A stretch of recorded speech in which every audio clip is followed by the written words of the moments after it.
Obviously, we were just having a junior fair, and even that, we lost our president. We had to reorganize our board just to get through the fair because our president decided he didn't like what we were doing. So that's just some of the tough things that's happened in the fair business this year. At the Hartford Fair, now you have to realize we're just a little bitty independent fair on a 2-lane county highway in northeast Lincoln County.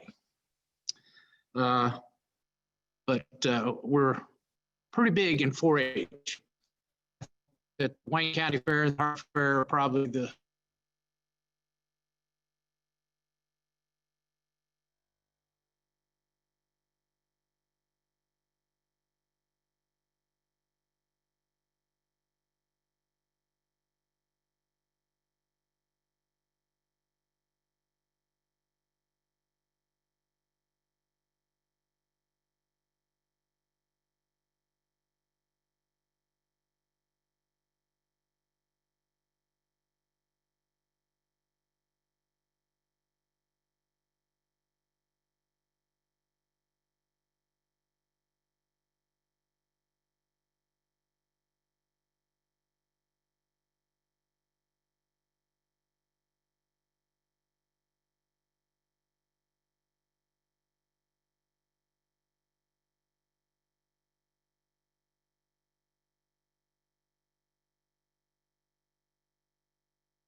we have got a network outage here at the facility, so we'll be back as soon as we get the network outage back up.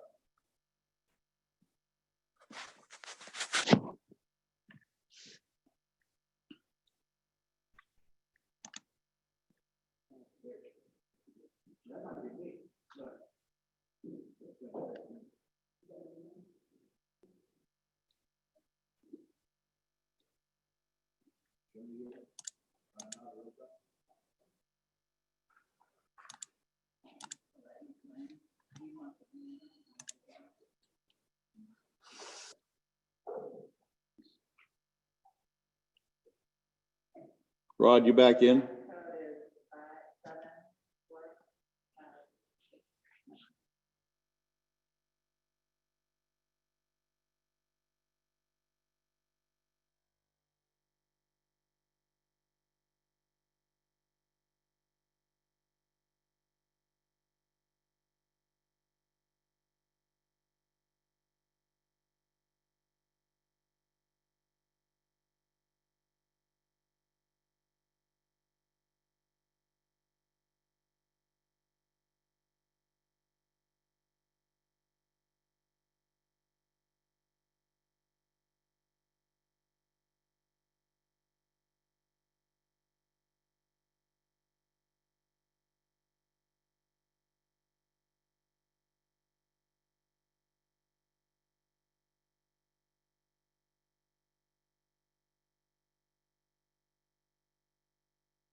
Okay, I'm alive.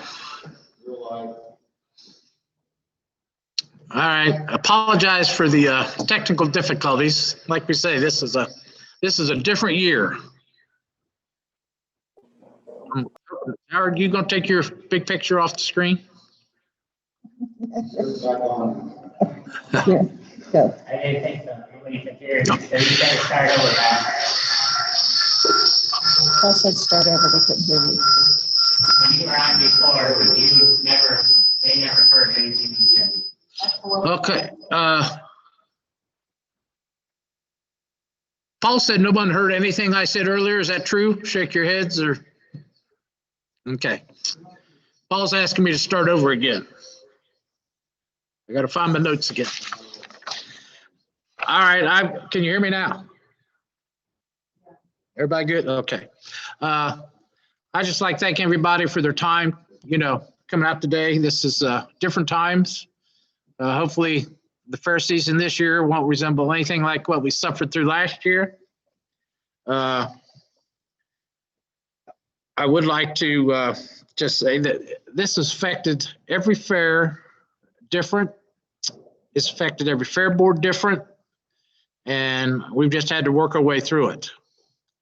In the case of the Hartford Fair, we're just a little bitty fair on a 2-lane county highway in the northeast corner of Licking County, but we're pretty big in 4-H. So that being said, I would like to say that this pandemic probably affected our fair this year in ways that I never expected.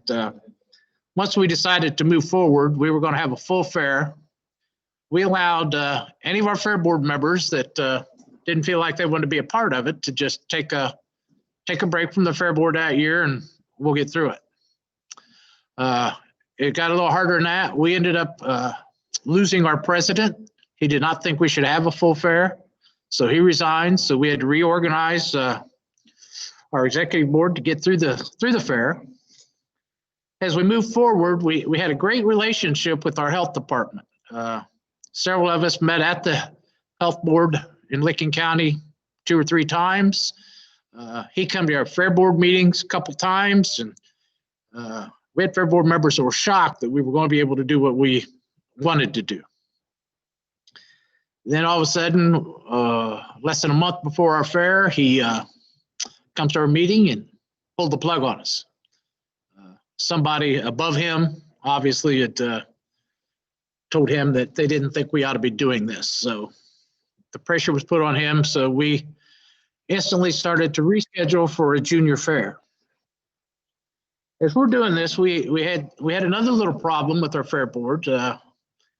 We had some people that took it on their own to go out and ask some questions and get some answers, and it didn't go over very good with the rest of the fair board. Our president, our vice president moved up, did a fantastic job, handled it well. That being said, it ended up being a blessing. One of these gentlemen made a personal challenge and got on Facebook. And through Facebook, he raised approximately $120,000.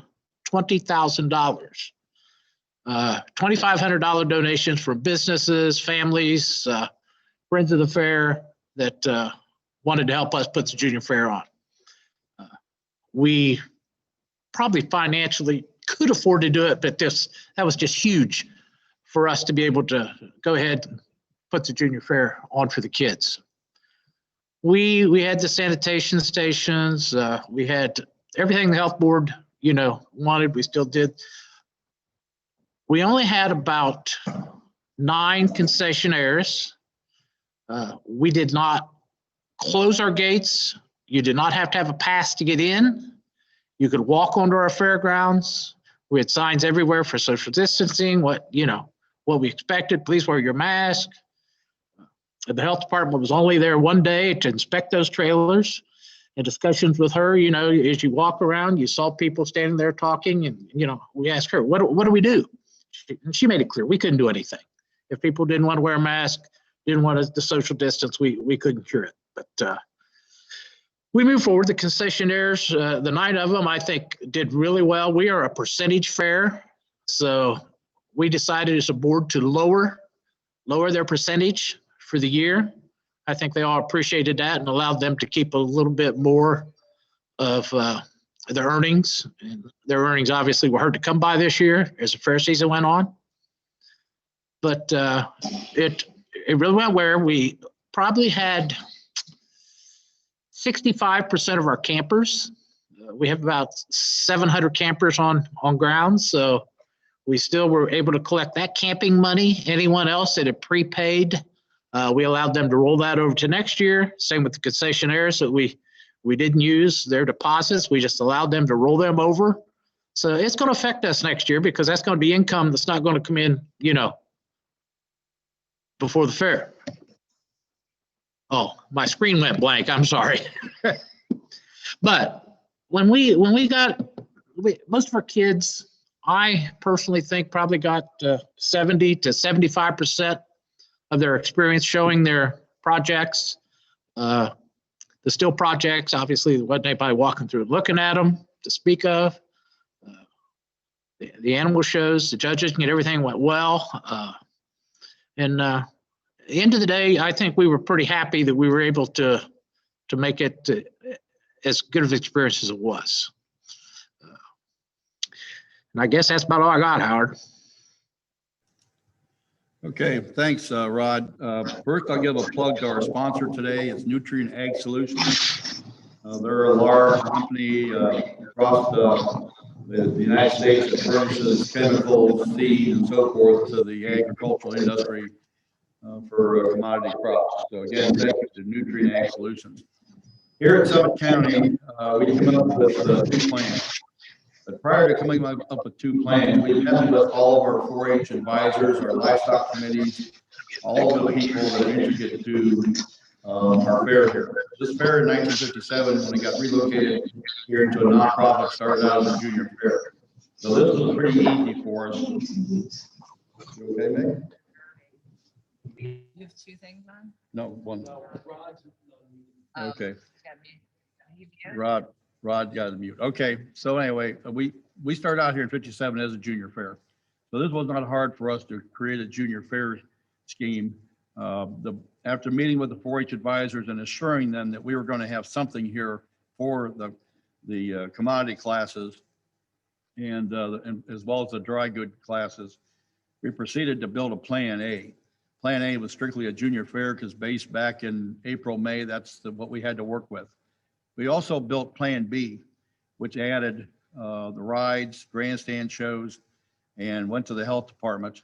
And along with the governor's first order, which was strictly junior fair, got approval from the health department on that plan. We had 1 point of contact with the health department.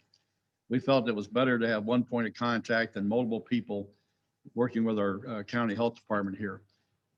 When the governor changed the order to full fair, that moved us into Plan B, and the health department signed off on Plan B. So all those orders you saw for full fair with 50% grandstand, social distancing, spacing, all those things, the health department signed off on. That made our livestock committees very, very happy because now, we had more people here. The horse group, their numbers dwindled down to about 36 horses from about 100. They just didn't really want to participate because none of them could go to State Fair. You remember State Fair was closed, and we have a lot of entries that go to State Fair, and they just chose not to participate at the heavy level or normal level, I should say. So as you're aware, the governor's order for full fairs was suddenly closed with an effective date of July 31st. That had a detrimental effect on us. And prior to, and I should backtrack here, we chose not to hold any open class exhibits. That's about a $20,000 or $21,000 premium here for us, as well as we cut a day off the front end and chose not to run a grandstand show on Sunday.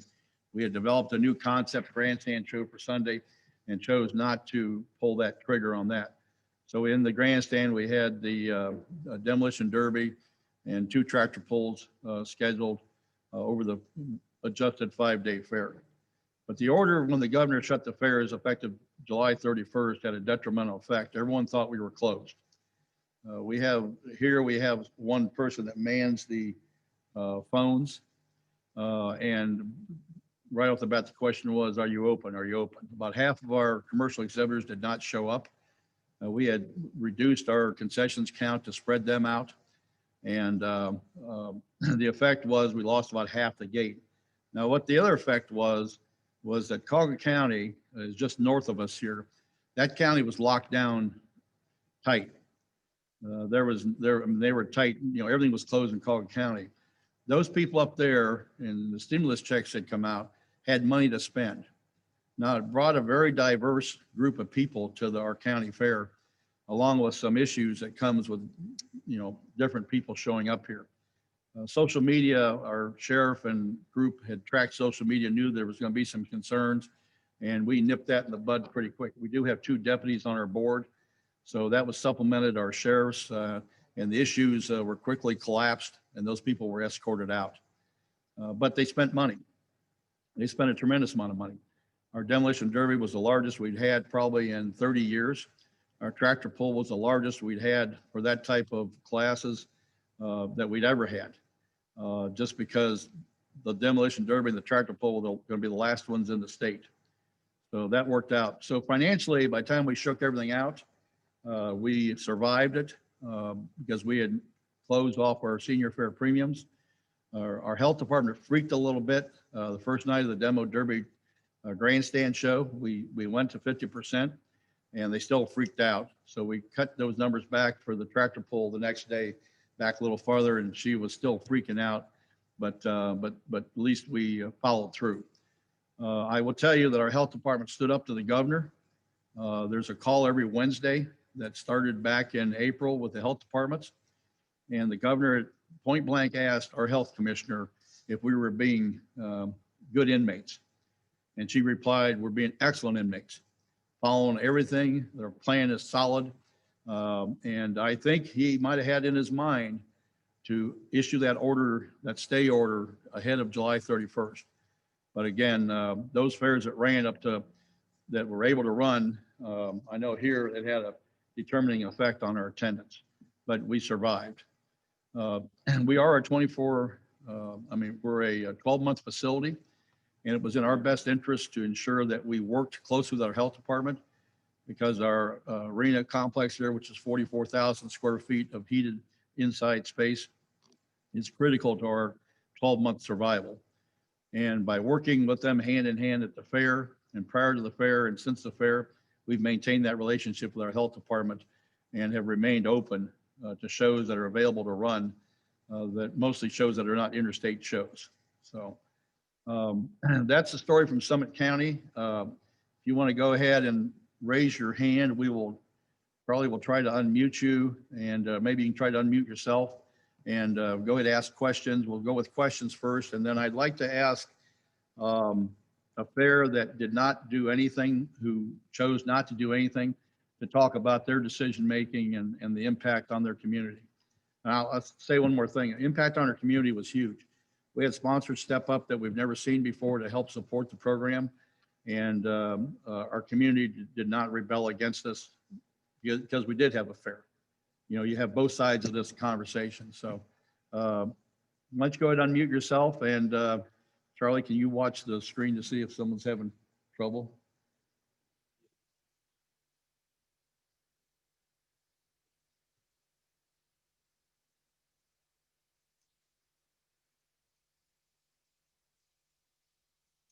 I can't. I'm having trouble doing that.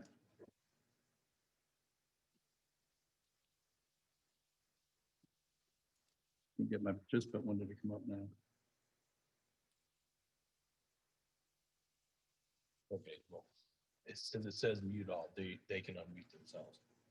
Okay, I think you should be able to unmute yourself. Someone try that wants to ask a question.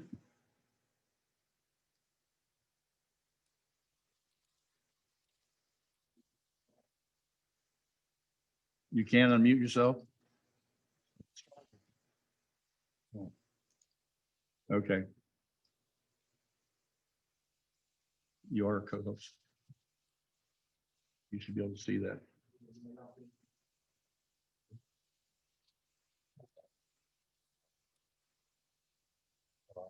take themselves, yes. Okay, I've just set the setting so you can unmute yourself. Yep. It worked. Okay. Okay, you should be able to unmute yourself and ask a question, or you want to talk about what your fair did? Not everybody be shy now.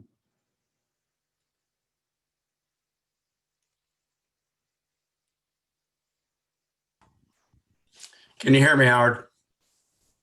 You need to put your volume up, John. I think yeah, I've got it up on my end. Still not hearing me? Yeah, go ahead. Okay, we were one of the fairs that decided not to have a fair. We planned hard right into that July 31st meeting. In fact, that day we were planning signage and everything else. And when the governor came in and started laying down some rules, the guys that were pushing to put the junior fair together for us made the decision that day when they came to our meeting that they weren't going to do it anymore. Caused a lot of stir in the community. Wasn't good PR for the fair board. One of the worst decisions I ever made in the 32 years I've been there. Fortunately, the health department worked with another group and allowed them to take the junior fair to another facility. They did that. They had a sale not connected with us, and it worked. There's some hard feelings for a long time, but things now have healed. We've all worked together and decided that, you know, this year's in the past, we have to move forward, and we're looking forward to 2021. I've been talking to my board members this week, and our decision is, unless the governor says you're not having a fair, we're going to have a fair this year because we need to get the community back involved. We've got some new buildings, new facilities ready for the public by the fair this year. So we want things to go, but it is not a good decision when you say you're not having the county fair after you've had one for 150 years.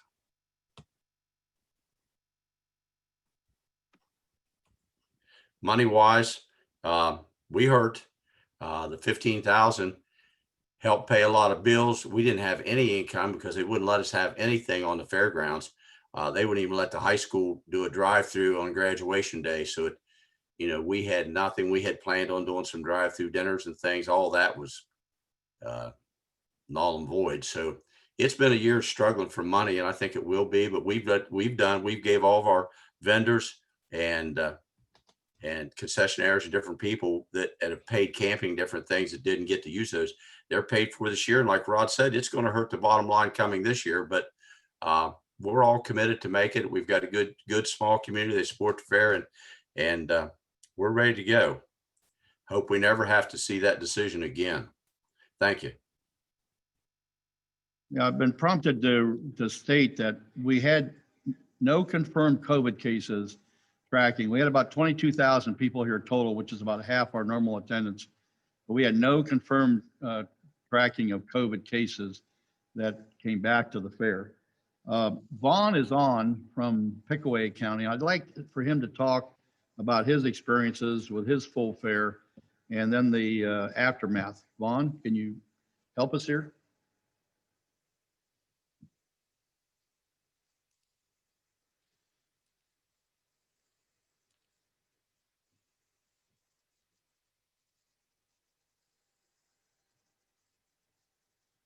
Vaughn is connecting to audio, it says.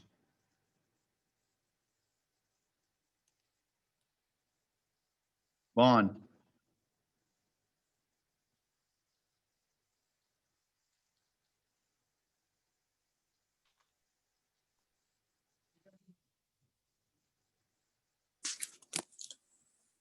There.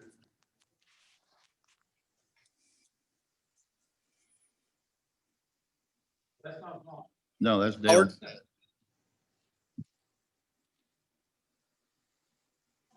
Howard, is it okay if I talk? Yeah. Go ahead, Dale. Okay. So, I mean, listening to everybody's kind of stories about the fair, we obviously had a very similar story. We were after the governor's deadline, or after the governor's issue of the junior fair only. And everybody had mutual problems. we certainly weren't exclusive from the problems that, everybody else had. I'm sure that we all shared in kind of the same things. So I guess my question moving forward to Ron and to you is, so based on where we are right now, I know that there's an order sitting on the governor's desk to safely reopen Ohio fairs. What is OFMA doing? What are we doing as a group to make sure that we don't go through this same problem last year? And I'm not even saying that that is a full fair. If to me, if I have an answer tomorrow that it's going to be a junior fair only, then okay, that allows me time to put into play to start organizing a junior fair, make it the best junior fair that we can possibly make it. The problem that I see from last year was we hung in limbo for so long. And I get it. That was the nature of the world. Everyone was hanging in limbo. But what are we doing as a group, as OFMA, to make sure that we don't hang in limbo as long as we did last year? And some of the fairs have a full fair. Some of the fairs don't have a full fair. Some of them don't have any fairs. What are we doing as a group to make sure that we are going to be able to get what we want, or at least get an answer? Because to me, that's what I want. I want an answer. I don't care what the answer is. I just want to know how I can move forward. Dale, what county are you from? Stark. Stark County. Okay. Here's what the discussions are currently, Dale, is that we're waiting. The governor has until the 10th of January to either sign the bill, not sign the bill, or veto the bill. And at that point, we've already had discussions with a bunch of legislators in Columbus of if he vetoes the bill, that they believe they have the votes to override his veto. But we kind of got to wait and see if he goes along. Now, the provisions in the bill for the health group of 25 people to format rules, we believe is a win-win for him to not upset the fairs by vetoing the bill, but I won't know that probably until Monday. He has been read in on the bill. We were told that. He didn't, our confidence in the State House did not come back with anything about what he said. So that's where so I can't really give you an answer at this point, other than our intent is, and we have associate members out there with the intent of suing the governor to reopen the festivals, the fairs, and the parking lots for the summer. Now, I can tell you the vaccine rollout is another big item that we've had some quiet discussion with the governor's office about, if we can get the vaccine rolled out and get the population inoculated in time to start our early June fairs, we believe that he's going to go along with it, along with this health plan. But Dale, I just can't give you a definitive answer, yes or no. Is it from OFMA perspective, are we planning on joining that lawsuit against the state of Ohio to safely reopen venues? There's been some informal discussion with that, and it's being led by one of the ride companies. They are talking to an attorney in Maryland as well as an attorney in Columbus that represents nonprofits. Hey, Howard, can I add one thing? Yeah, go ahead. Just for Dale's benefit, after this gets off the governor's desk, you got to realize that you are probably still going to have to work with your health department. This isn't going to clear you as, to do anything you want. The only thing is, we're hoping Monday that you will be able to start working with your health department. And it's going to vary throughout the state what happens. Would you agree with that, Howard? Okay. Vaughn is on now. Vaughn, go ahead and why don't you portray what occurred down there at Pickaway. Can you hear me now, Howard? Yes. Okay. So Pickaway County, we never didn't plan for a full fair. We had a plan in the back of our minds for a junior fair only, but my board kind of refused to even go that route unless we absolutely have to. The plan was approved by the Board of Health and everything, but we never announced our junior fair plan. And then 7 days before the fair started, the new order come out and we went into full swing and we had a full fair. I feel that it was very successful. Our attendance was about 21,000, which was down about 2,000 from the previous year, which was our biggest year ever. We had some issues with the health department. Many of people might know of all those issues. Since the fair, our health and awesome. And after our little meeting one night,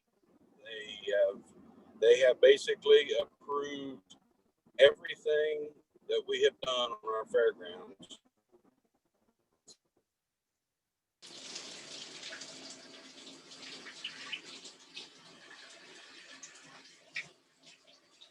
Health department.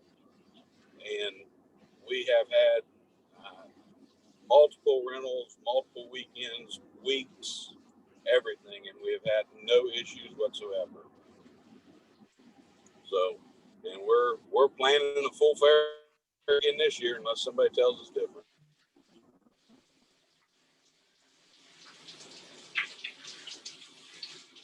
Anything else?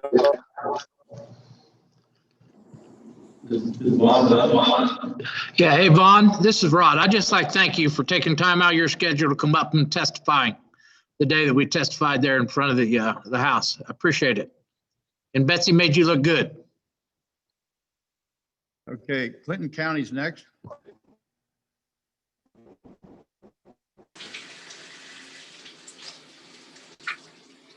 Good morning, everyone. My name is Greta Gray, and I'm a director at large for the OFMA, and I sit on the Clinton County Board. We're an early fair like Pickaway, and we did follow them. As we started into it, we knew we needed to do something, whether it be a junior fair or a full fair, as we had looked at the dollars that had been deposited for camping and different things. So in conjunction with our 4-H committee, which helps us with our junior fair activities, it was decided we would at a minimum have junior fair activities. We could afford those if we cut back on the budget as well.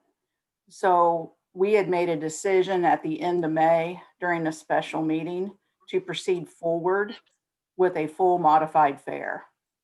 Shortly thereafter, we received the information from the state that we would receive the additional $50,000, which was well received. All of the time on the front side, our executive team was working with the health department to ensure we could have activities. So they were with us all along with we had the support of our commissioners. As we move forward through the process, we ended up not adjusting a whole lot. For any of you that had just prepared a junior fair only, it probably took you all a heck of a lot more work than it did us to prepare for a full fair, just like doing this convention virtually. So that was, we could spend all of our energy moving forward. Now, we didn't have a fair book printed. You know, there was things we did by pages. We had to post things online. All of that was well received, and I do believe we'll try to do some of those things moving forward too, as it was well received. The other thing we found as far as trying to follow the protocols at the fair for junior fair and senior fair activities, those changes are going to go into play too. There were things that people stepped back and looked at how the barns were organized, livestock coming and going. I think those are going to come into play this year. The one thing we had on our last Saturday night of the fair, we're an 8-day fair. We had an NTPA event. If you see the Puller magazine, you'll actually see a lot of pictures from it. It was exceptional. If you follow me on Facebook, one thing that I did try to put out there that I saw more than anything, I know we talk about the effect on the community and the monetary dollars and such, but it comes back to a community involvement and the number of smiles that we saw. It's like people had a place to go. They had friends to see. They had things to do. In the end, we only had 3 cases of COVID-19 that was traced back to us, and the health department had no concerns whatsoever, because who could say they weren't at Walmart or somewhere else in the community as well. Unfortunately, due to a media leak through the state, there was a word called cluster that come out in the paper. and it did create some controversy. And also how type spacing works in papers, if you can envision this, COVID-19 on 2 rows of text sounds like COVID-19 cases. So 19 cases was being portrayed in this cluster, which only 3 was actually out there. Overall, our community is satisfied. We have support. We're planning forward for the full fair for 2021.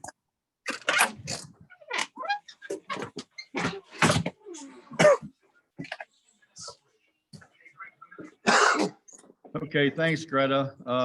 Is there a fair that decided not to do anything? Jamie. That would like to talk about their reactions and how things went for them? Other than Ackerman? While you're unmuting, I will say that, and this was just sent to me, that the Ohio State Fair has been allowed to go ahead and book entertainment contracts for 2021 and to get their affairs in order to have a state fair, with the caveat that the contracts had to have a COVID stipulation in them. So I thought that was promising information that's been sent up just now.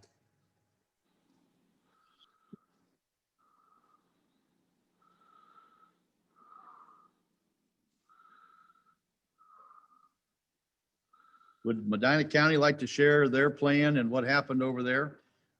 Their various plans? Mike?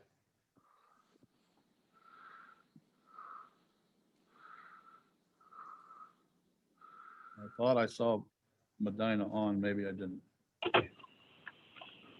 Howard, this is Calvin from Athens County. Go ahead. I just want to share, just much like what Dale said, we was a roller coaster. We're first week August fair. We initially, when things happened, we decided not to have a fair at all. That caused a lot of unhappy people in the community. So we called a special meeting, came back and decided to do a junior fair only. I will say that there was immense amount of support for the junior fair only.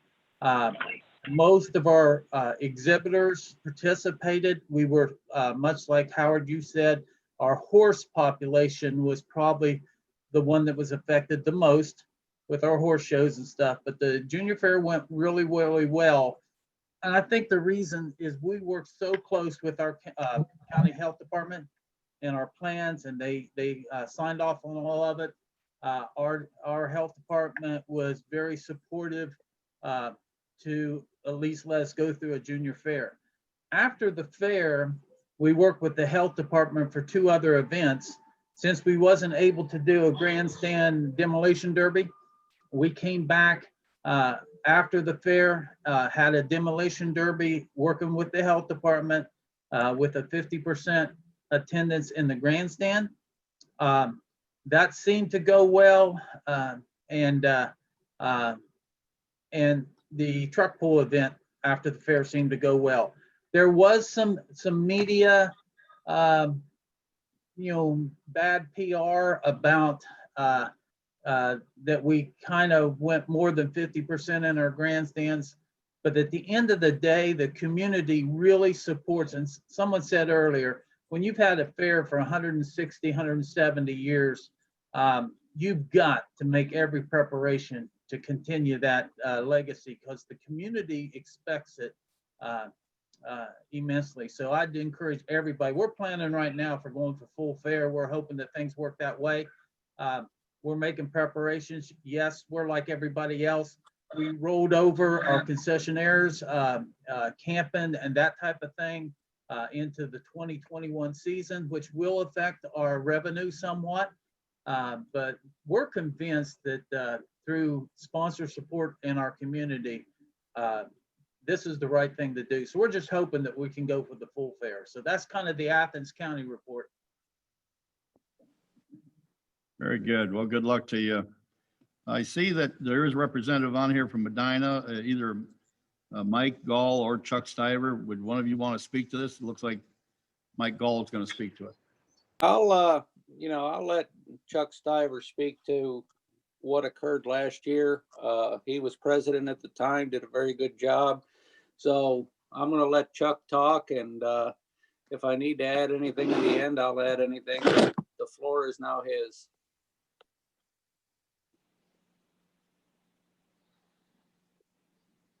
Good morning, everybody. Good to see you. We initially, seeing what was coming, we have a phenomenal relationship with our County Health Commissioner, Krista Wysowski. And in fact, she sat on the governor's task force as they were setting a lot of the policies. So we're blessed to have a long-standing working relationship. This isn't our first disease outbreak. We've been through swine influenza, avian influenza, a lot of other issues, and worked side by side with her. She actually, during those, came to our fairgrounds. We did daily news briefings with her. So it wasn't our first outbreak of some disease in Medina County. We initially had a motion that was made to cancel the Medina County Fair. It was our anniversary year. We had put a lot of work and effort into that. So the initial motion that did pass was to cancel Medina County Fair. As you can imagine, it created quite a bit of consternation throughout our community. A lot of folks were disappointed to hear that we weren't going to have a fair. Most importantly, junior fair projects. We sat on that decision for a little bit. The decision was made, it was voted on, it did pass. And it kind of lingered out there for a while. There was a lot of question on behalf of Junior Fair. And I was not only board president at the time, I also sit as Junior Fair chairperson. So there was discussion. A community group moved forward, talked about having a Junior Fair program and actually asked to rent our fairgrounds. So the board undertook a process to try to make a decision on that. We then subsequently voted to have a full fair. After more board meetings, I think we had more board meetings this year than we've probably had in multiple years combined. We voted to move forward with a full fair. Then subsequently after that, just several days before the governor's decision, based on some input from our county health director, there were concerns on our ability to control, in particular, our grandstand events. She shared those concerns openly. She attended a good majority of our meetings along with our legal counsel. And we subsequently voted right before the governor's decision to go back to a junior fair only. Understanding that our major concern was the ability to control social distancing and the wearing of masks in our grandstands and throughout the fairgrounds. That decision was made by the board. It was voted on, it passed. But then several days later, the governor's order came out and said junior fair only. So I guess we were a few days ahead of it. We also had a little bit of a struggle with Confederate flag issue. And I will say a struggle. It really wasn't too much of a struggle. During that whole thing, we came under attack for Confederate flag, the ability to sell them on our fairgrounds. We don't have any vendors that sell Civil War memorabilia. We haven't for a number of years. So we once again, our concession chairman reached out to our vendors to make sure that that was the case, that they were not going to be selling or distributing any Civil War memorabilia, and that was in fact the case. We did have to seek some legal counsel. We were under an extreme amount of pressure to pass a resolution. We all know that that's not possible to do without a constitutional challenge, and we know that we as individual fairs cannot afford to fight a constitutional battle. When you talk to constitutional lawyers, that's more money than any of us can afford. So we did not pass any resolutions banning the sale or distribution of Civil War memorabilia. We did reach an agreement with our vendors. So we had kind of two simultaneous things going on at once. We had an individual in our community and then a bunch of people jumping on with a concern over that. We put that to rest pretty early, but it took some work to get it done. We did have a junior fair. Our junior fair was, I'll be honest with you, in my opinion, I've been junior fair chair, I guess now 27, 28 years. It was probably the most enjoyable junior fair I remember for a long time, simply because of the pace. We were able to spread things out. It was a relaxed pace. Parents enjoyed that time to spend with their kids. Even some of our board members that still have 4-H and junior fair age youth commented on being able to take the time away from other board activities to spend in depth with their kids, getting ready for shows and attending shows. Also the ability to spread out over the fairgrounds. So while there was a financially and psychologically a downside to not having a full fair, that's why we're all in the business, right? While there was a downside to that, there was some positives that came out of that. I think we developed some legacy programs. For example, the drug use notification form online. Those legacy programs, I think, will be with us for many years into the future. So that ability to have to work through a pandemic, which is no fault of any of ours, but something that, you know, we as community members need to be concerned about, public health. And I think we have a responsibility there to assure, you know, that we aren't one of the contributors to spread of COVID-19. During that, I think there were some things that were done to make us lighter on our feet, and that'll benefit us for years to come, especially processes. I guess my last comment, I'll let Mike jump in.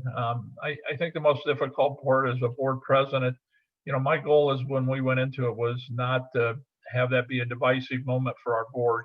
I know that was a challenge for everybody. My first and foremost concern was public health, and then our board members' relationships and our fair. So that was a tough balancing act. And I even today, I know there's still a few hard feelings. We're a fair family.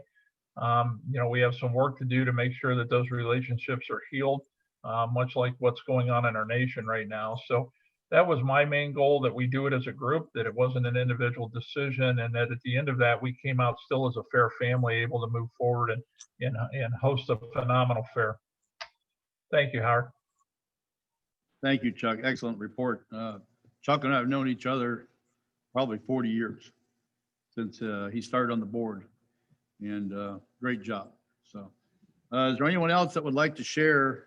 We have about 14 minutes left, I believe, in this session before we get ready for the annual meeting. Hi, Howard. This is. You just muted yourself. There you go, Tracy. Go ahead. Okay, can you hear me? Yeah, so we had voted early on to have just a junior fair only. And I will have to say we had a very positive experience with our fair board. Most people were in agreement and supported it.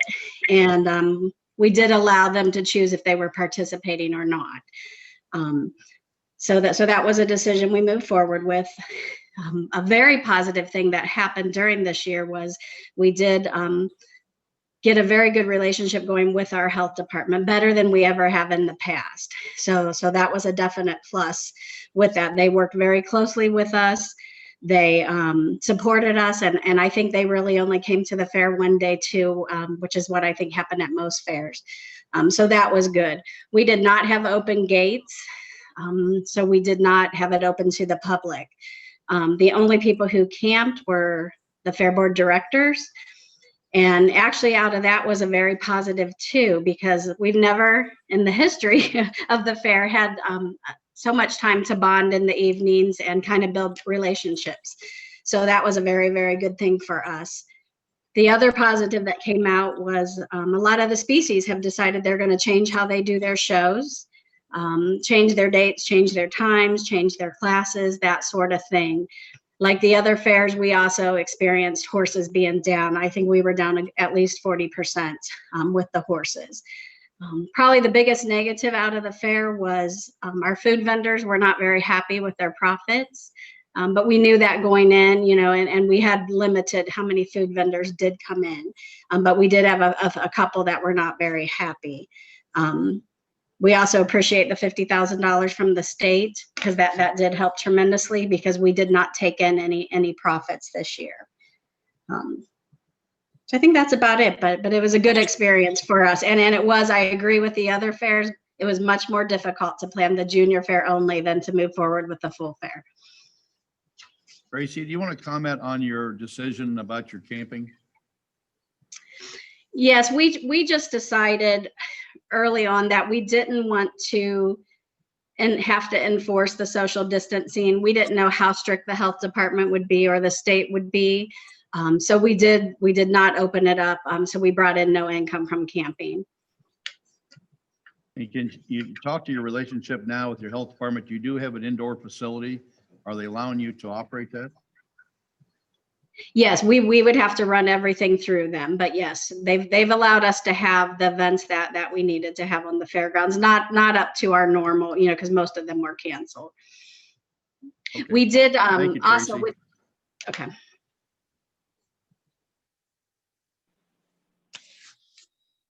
Who's next that would like to share? I see Clark County's on. Dean, you got the governor sitting right in your pocket there. What's going on down there?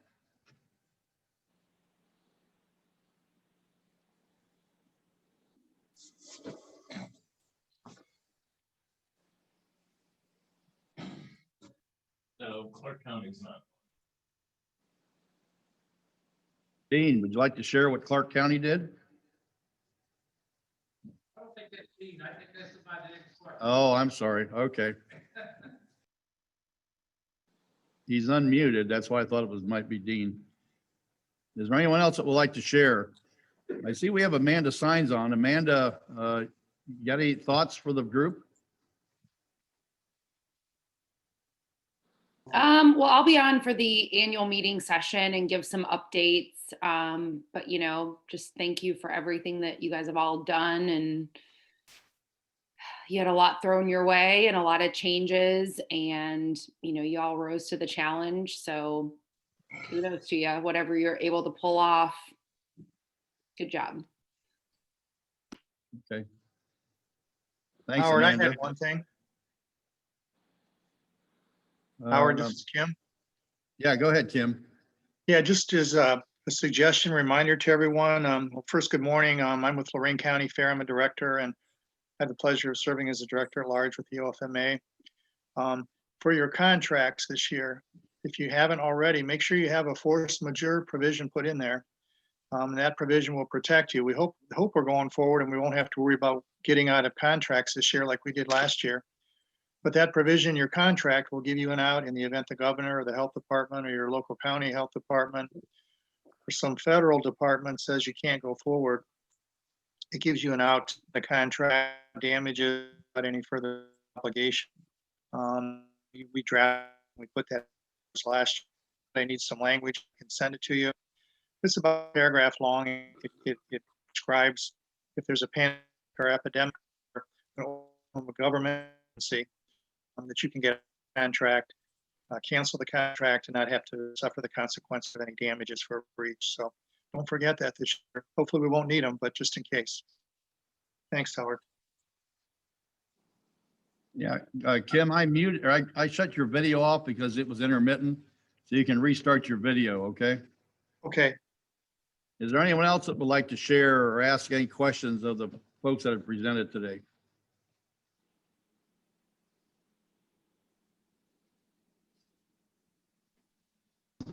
Hey, Howard. Go ahead. Before, as we're getting close to the end, I'd just like to clarify something. I ran into a gentleman from one of the fairs that was in session when the governor had his phone call. And this gentleman said that he had heard that I accused their fair of creating this problem. Well, that's far from the truth. Any of you that sat in on the governor's call that day, that has to be the god-awfulest conference call that I've ever heard in my life. The clicking on, the clicking off, you couldn't hear anybody, this and that. Amen. But in that call, a gentleman from Perry County asked the governor point blank, "Are you asking me to change my plan in the middle of the game?"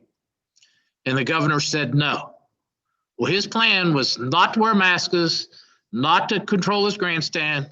And, that's the way he started. That's the way he finished. And some other fairs did the same thing.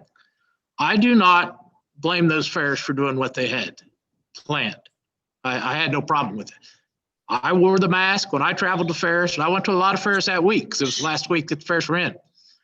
Saw a lot of fair board members that didn't. That's okay. I'm fine with that. I don't think that affected my ability to have a full fair. I think that was decided way before. So anyway, by no means did I blame any fair for any of this. Thanks for the clarification, Rod. I can tell you, this executive board and this OFMA board is going to fight to get these fairs back open. We just got to kind of play this game here with the governor and see. And I stand corrected on the fact that the legislature, if they want to override the veto, because it is after the ending of the last legislative term, will have to put House Bill 375 back through if they want to try to do this override. So I stand corrected on that. Just a couple thoughts here before we close, and somebody else might want to talk. They can raise their hand. Reminder, the annual meeting starts in about 1 hour. Breeders World platform is open. We have a lot of nice items on there, about 27. John Overmeyer will speak to that shortly. But there's a lot of nice items on there to bid. The raffle last night went very well. David Drake was the winner, the Greater Ohio Showman president. He was the winner last night of the $10,000. First time he's been in the money in all the years that Gosha or us have done the ticket. So is there anyone else that wants to contribute to the meeting?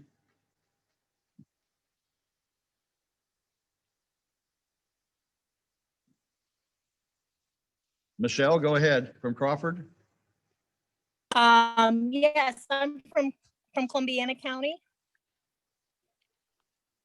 Columbiana County. Oh, I'm Can sorry, you hear me? I'm sorry. Columbiana, No, go that's ahead. okay. Just I just wanted to say that initially Columbiana also had canceled their fair, and we had a lot of input from the community, and they came to our meeting, and we ended up having another vote, and we did have a junior fair market only. And I just wanted to share that we had a really good positive thing that came out. We had a young gentleman who has a father who was fighting cancer, and he raised over $26,000 in our online auction. So we were very proud of that we were able to provide that opportunity of an outlet for the community to support that young gentleman. So I just wanted to share that. Well, thank you, Michelle. Is there anyone else that wants to contribute before we close the meeting?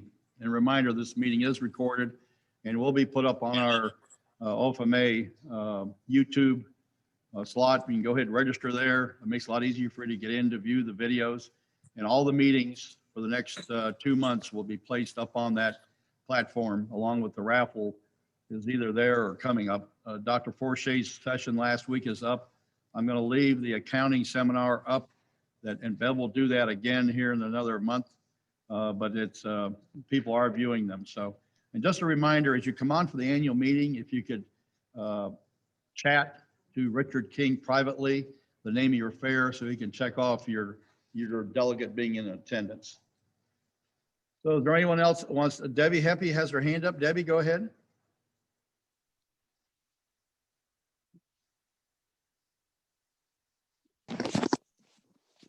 Debbie?